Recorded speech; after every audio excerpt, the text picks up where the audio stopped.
So I'm Tina Frontera, and I'm doing the service today. I've been a member, my goodness, for I think over 12 years, maybe even 15 years. Many of you may know that I am trained in nursing, ministry, and also health insurance, okay? Got to do something for a living, right? And that's right. And I lead a 9 o'clock service, and it's been movement and meditation for the last several years, with the thought that, we got to do our work mentally, in our hearts, and physically as well in order to sort of jumpstart things, because ideally we don't want to wait till the moment before we die to really get and move forward on our spiritual path.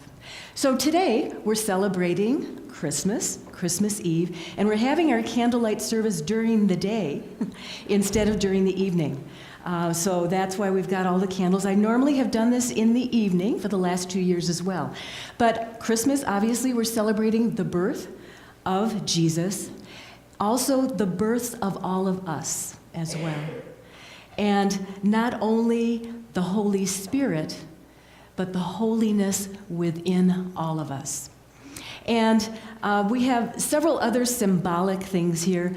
I've got Buddha, we've got the Hanukkah candles, we've got Santa Claus, we've got a Christmas tree, lots of other things, because many of us hear these messages differently.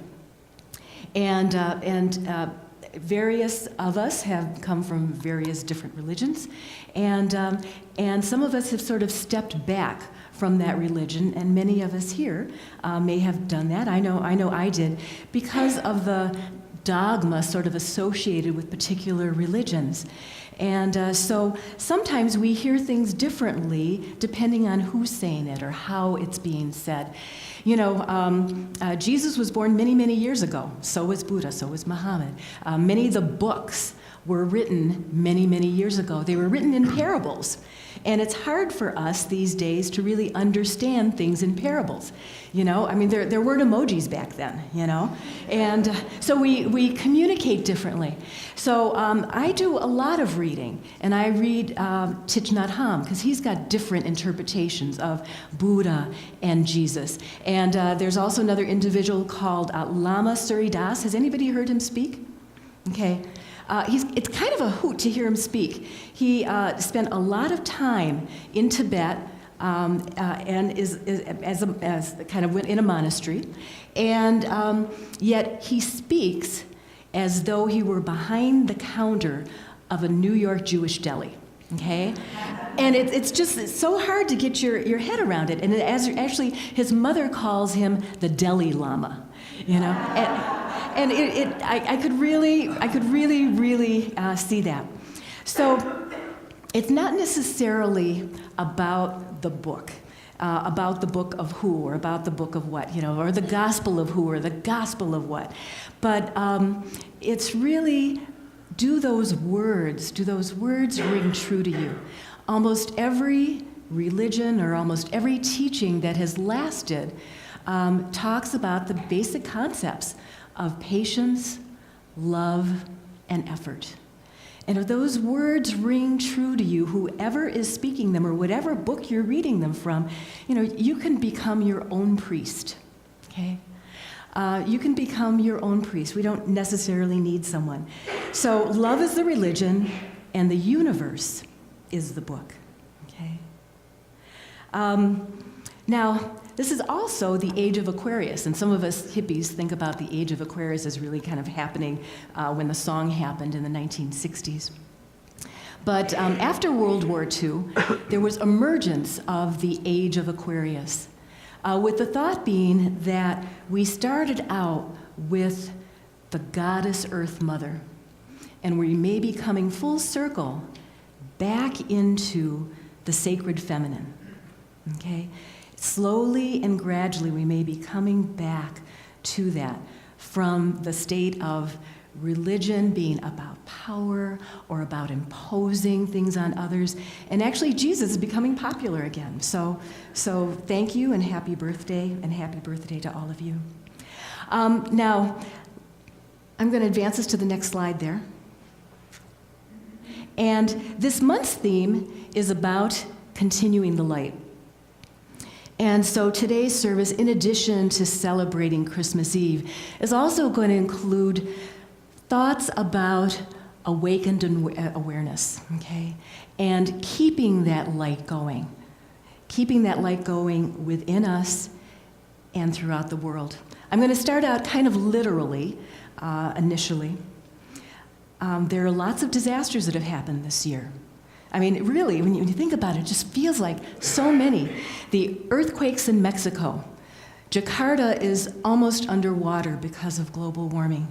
We have all of the fires that are happening in California. And then how many hurricanes hit the Caribbean, okay, including Irma in Puerto Rico. And many of you know that I've got about 100 family members in Puerto Rico.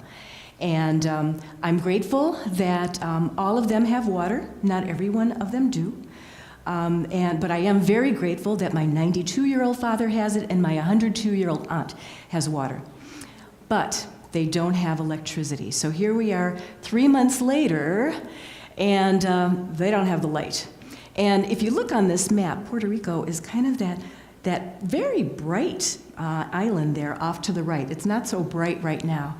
So 3 million people, half of them without electricity for over 3 months. That is really kind of tough. But we've got in this world, in the United States and all over the world, so many great acts of heroism. And when we get discouraged sometimes about how things are, if we really look at those stories, you know, the guys on their paddle boards in Texas rescuing dogs, you know, the firefighters in California not sleeping and working constantly around the clock, quelling those fires. And even in Puerto Rico, you know, that two-man company that decided to get hired, not knowing if they were going to get paid, because there were two people bidding, two organizations bidding. One that wanted the money all up front, which didn't get the job, and those that took their chances. So that two-person organization hired all of these contractors, cowboys, okay? Because these cowboys had to be willing to jump out of helicopters on, you know, lines, holding onto lines, or lines holding onto them, and then putting up electricity. I mean, how many people would volunteer for that job? I mean, good for those heroes. We're still not certain if they're going to get paid 100%, et cetera, but it was a wonder hearing people in Puerto Rico, because the cell phones did work, talk about these heroes. So very, very grateful to them. And we're going to pretty quickly get to our first song. We're going to be doing carols too. But this one, I'm not going to ask you to sing. This is Jose Feliciano. He is a blind Puerto Rican, okay? And all of you are familiar with this song. But what I'd like to do is invite everyone to greet one another and say hello to one another and wish each other Merry Christmas or blessings on you, peace on earth, whatever it is you'd like to do for the next 2 minutes of this song. And since it's flu season, I encourage you, if you don't want to shake hands, just do the old fist butting, okay? Okay, go ahead and hit it. Okay. Oh, that was fun. Feliz Navidad. Oh. Okay, so,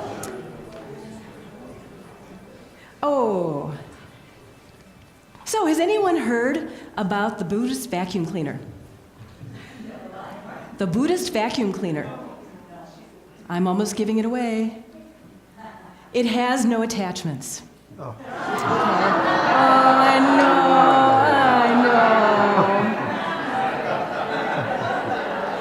know. Okay. So in the Buddhist tradition, they talk about 4 noble truths. And it's really, those noble truths are true in almost anything that you study. It's really pretty simple. And it first starts out with, life is difficult. Okay, and it's supposed to be. You know, if we're in a little bubble, we don't learn, we don't grow. So it's going to be difficult, okay? And it's supposed to be. The second is that it's difficult because we are so attached. We're so attached to things that we think are important but may not be as important to us, okay? So whether it's socially, spiritually, mentally, whatever, you know, maybe my job, my house, my car, my husband, my whatever, you know, my reputation, you know, we're very, very attached. And once that attachment somehow gets taken from us, we become hurt. So the third one is, but it doesn't have to be that way.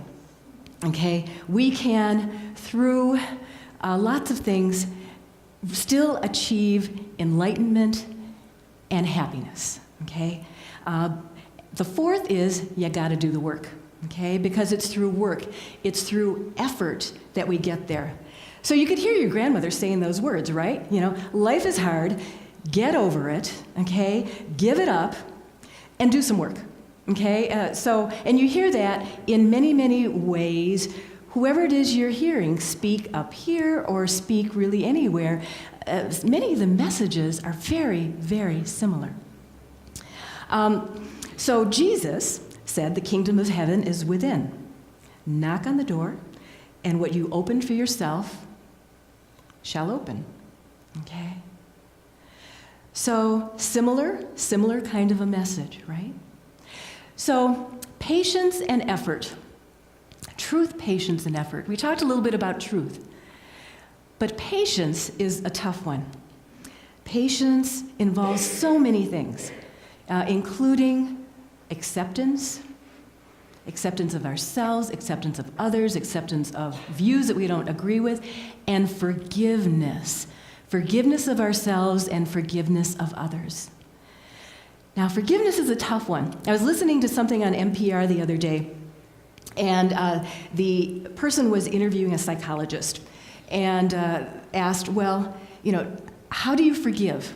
And the psychologist was talking about, well, letting go and accepting, and no, she said, no, but how? How do you forgive? What is it that you do?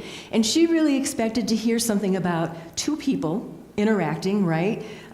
One person hurting the other, and the other person saying, I'm sorry, and the other person saying, I forgive you. But what the psychologist was really trying to get across is it's within yourself. It's not that other person saying, I'm sorry, but it's forgiving within you, whether it's another person that has hurt you or yourself that has hurt you.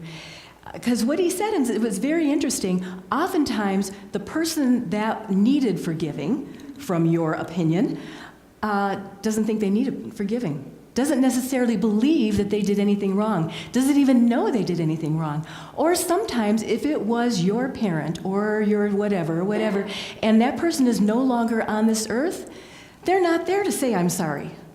So we got to figure out how to forgive on our own. So that's a tough one. And effort then. So doing that work.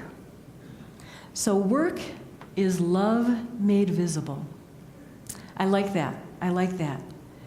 So doing that work within ourselves so we can meditate and we can do stuff that we are aware of, but also doing the work so that others are feeling it as well, emanating that patience, emanating that acceptance, having others feel by your presence that you are an accepting, loving, open, nurturing individual.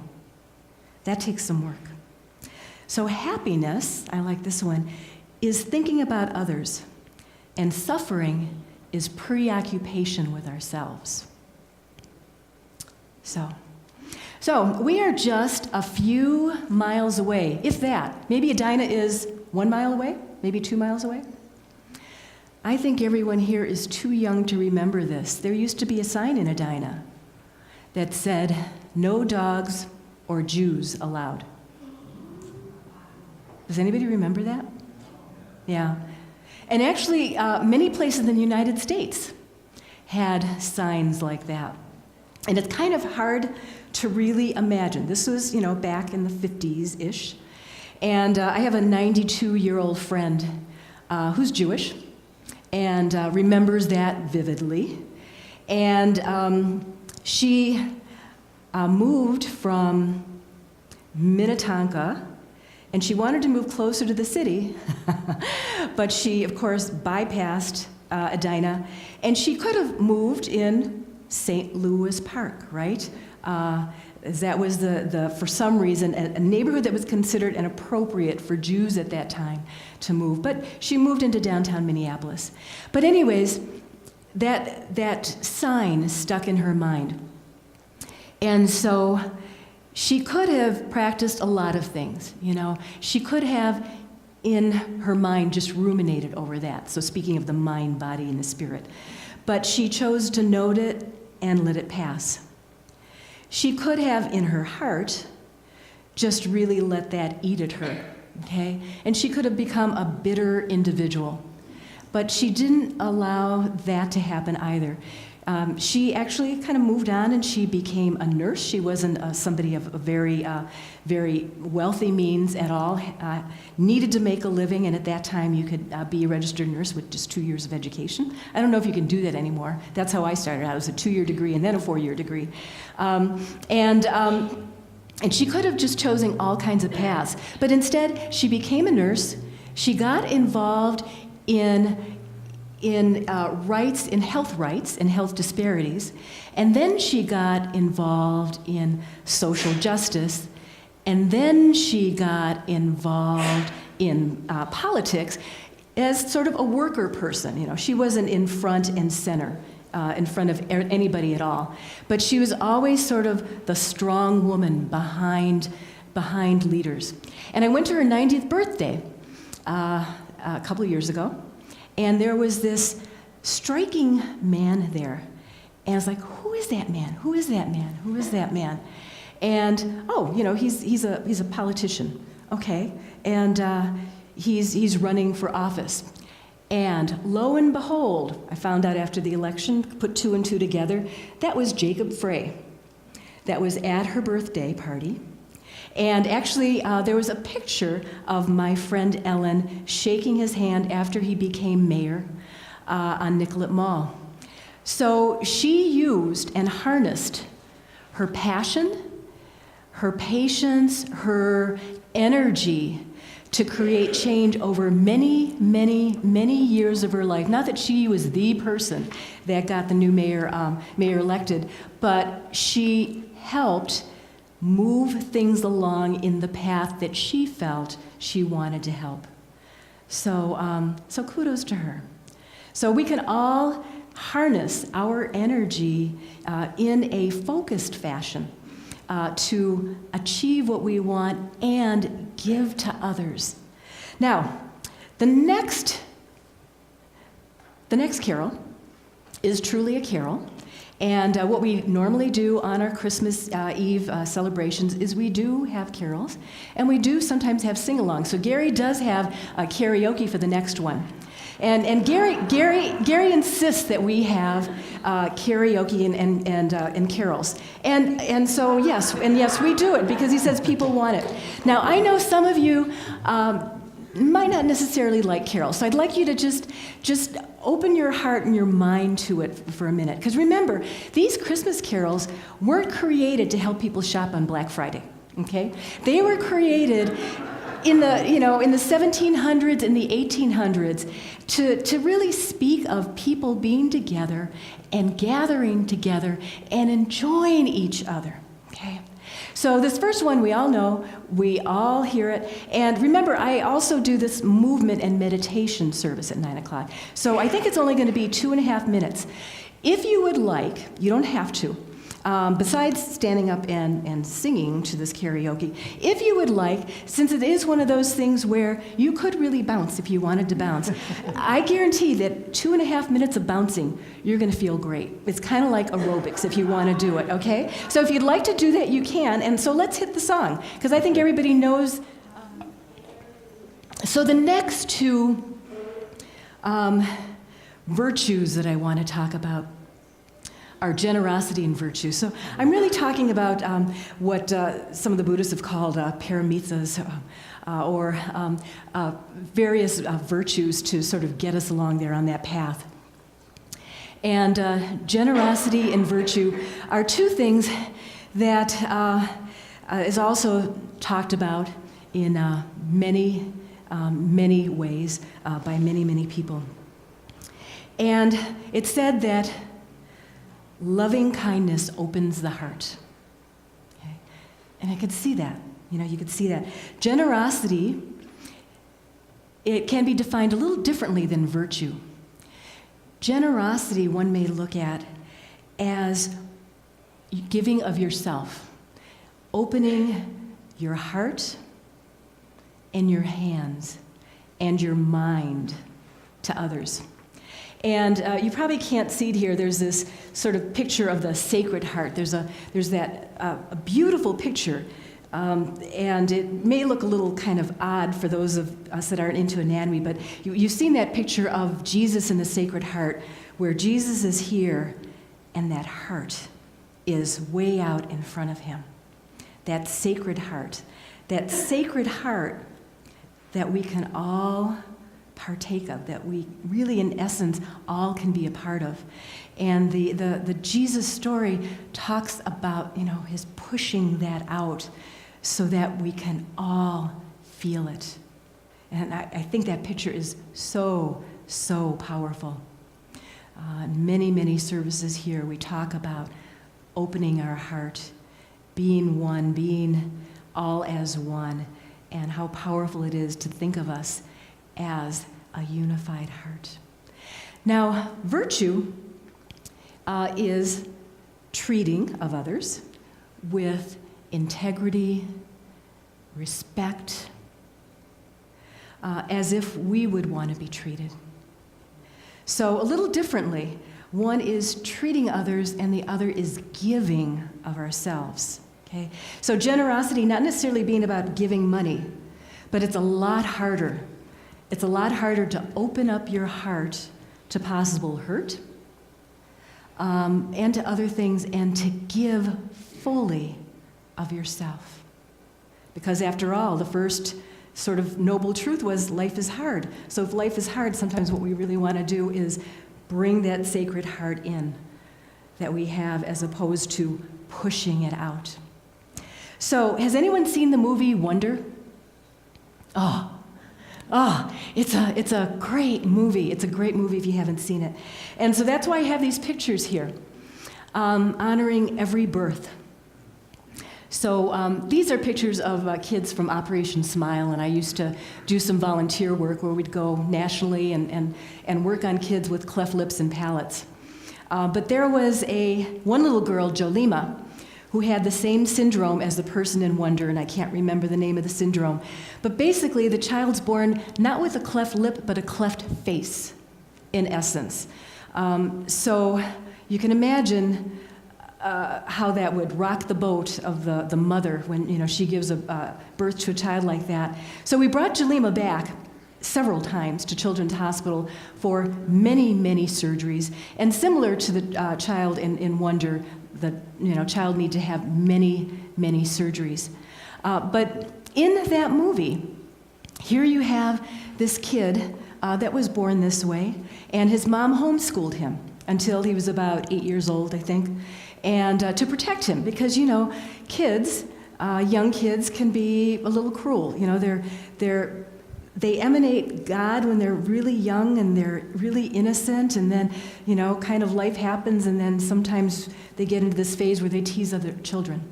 And so to protect him, she homeschooled him, and then she said, okay, gotta push you out here.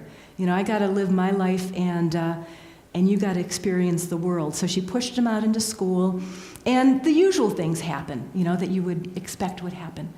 And the kids teased him for a while, and then he started to make some friends. And some of the friendships were genuine, some weren't, and some folks were sort of on the fence. And so I guess it's similar to what it would be like in terms of coming out, possibly. Some friends were secretly his friends.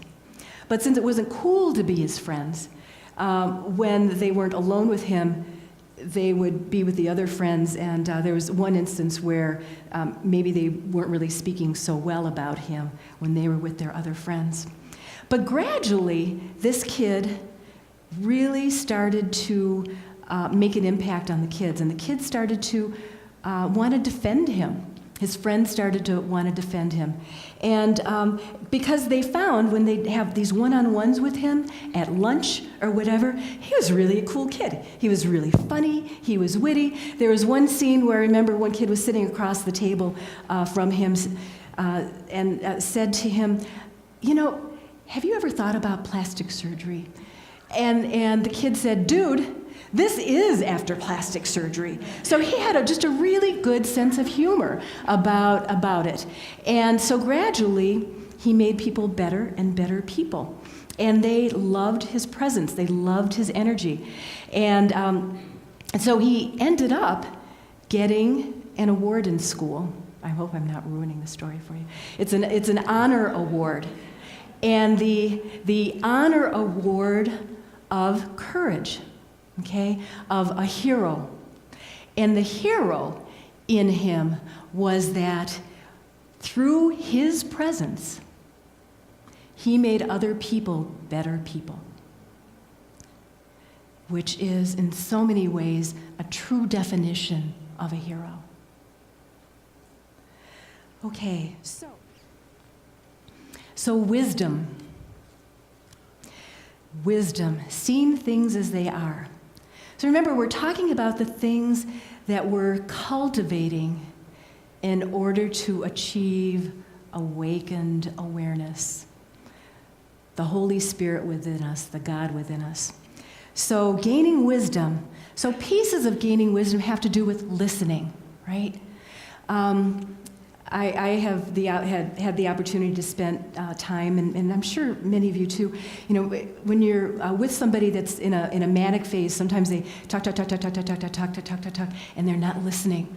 And oftentimes, when folks are in a manic phase, that's also when their judgment is impaired. That's also sometimes when they do things that they sort of wish that they hadn't done later. Listening is also part of learning. So listening, watching, seeing over years is often how we become wise.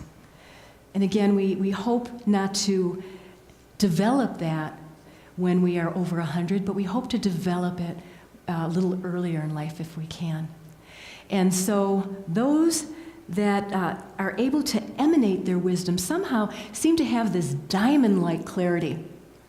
You know, there's a Rabbi Shapiro. I don't know if anybody knows of him. Rabbi Shapiro does this help column in the magazine Spirituality and Health. I don't know if anybody subscribes to that. But Rabbi Shapiro, in his self-help column, similar like how Dear Abby used to do in her column, just like has this laser clarity. So when somebody is writing about poor me, or why can't I get my spouse to do, you know, he goes right in there and kind of grabs where it is you're coming from in terms of not really seeing clearly with the precision that you should. So death is also a great teacher. And again, we hope to not wait for that long. And we hope to not wait for an illness, but oftentimes illness is sometimes something that brings us closer to that level of clarity. So I'm over 60, and I really feel like I've been doing a pretty good job, okay? But this week, I discovered that I might have had a silent heart attack a couple months ago. And I won't find out until early next week, until we get all the tests back. But geez, here I am, little miss exercise every day, never ate a full serving of French fries in my whole life, you know? So there's only so much control that we can have in our life too, right? So sometimes we gotta let it go, you know? Those attachments, you can have only so much control over. So we let go, we do the best we can, we gain as much knowledge as we can, and we do whatever we can for as long as we can. So I know that I think my New Year's resolutions of next year are going to probably be much more intense than I thought that they were going to be, you know, because of that. Whether my diagnosis is or isn't, ooh, I am suddenly sharp, laser focused on getting to everything that I can do, okay? Physically, mentally, and emotionally. So then meditation. So remember, practice. Practicing some of those other things that we talked about, patience and virtue and generosity, actively and openly practicing them. But meditation is one that we do for ourselves. And just doing it every single day. I was in the habit of doing it in the morning, and I moved to the evening. I'm going back to the morning. There's something about it for me that when the sun is rising makes a difference. For some reason, I have more clarity. There's less of that stuff that I gotta, sort of get rid of. And so that's something for me. So now we're going to do a little practice of our own. And it will end in a couple of minutes of you just being silent, okay? And then we'll have a song for you to just sort of sit there. But since this month is about continuing the light and bringing in and honoring radiant awareness and radiance and the light, whether it's the light that we see in this window or the light that you see in other people, I'd like you to focus on this candle for a minute. And just focus on that light. Focus on that flame.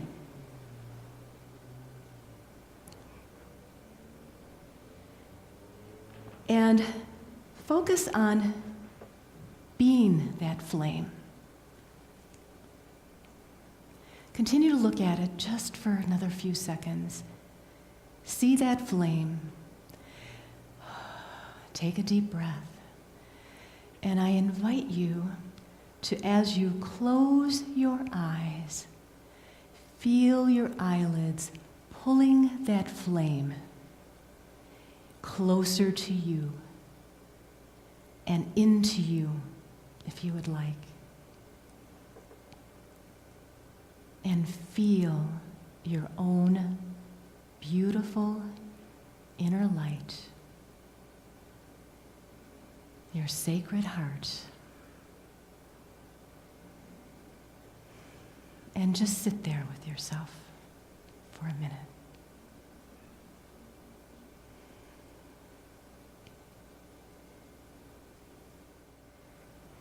So, putting this into action. Radiant awareness in action. So let's say we do our work. So now what?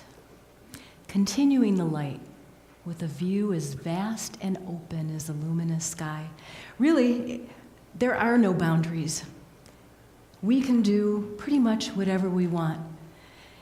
And sometimes it's hard to think of what is it that I want to do that serves humanity or that brings a higher calling to myself and to others. And it doesn't have to be anything really, really grand and grandiose.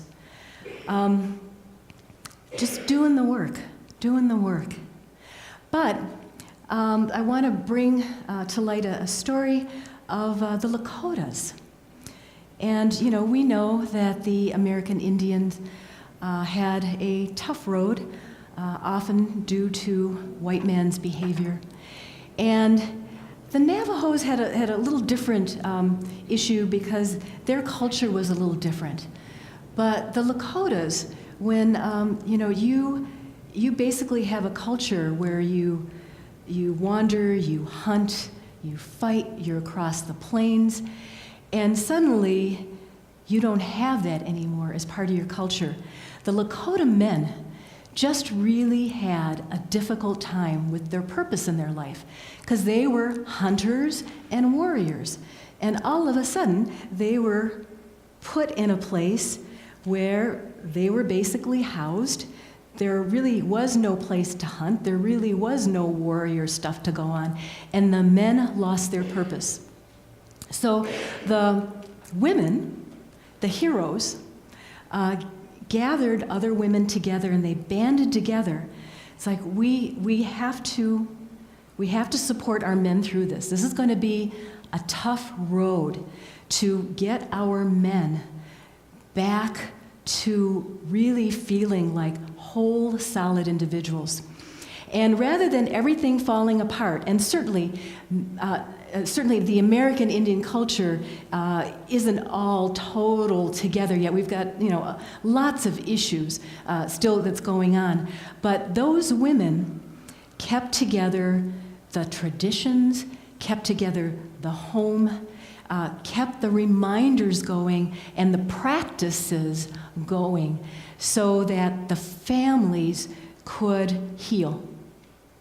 And then the role of the men and the women started growing from being warriors and hunters to healers, to self-healers, to healers of the community. And I heard a Lakota man interviewed the other day, well, what does warrior mean to you? Well, first, it means to me to learn how to cry. Okay? Once I have learned how to cry, then I can heal myself.